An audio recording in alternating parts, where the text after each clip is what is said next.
Hello everyone, today in this video we will discuss how to use built-in compass on Samsung Galaxy A57. Let's start the video. First of all, go to app library. Here click on settings app. Now in setting, scroll down and click on display. After click on display, click on edge panels. Make sure turn on edge panels button and click on panels and select tools. After select tools, go back to home screen and you will see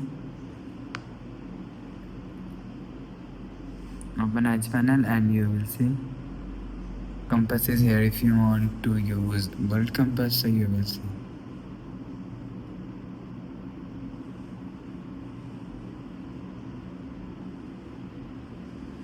So after you use bolt compass, go back to home screen. So that's how you can use bolt-in compass on Samsung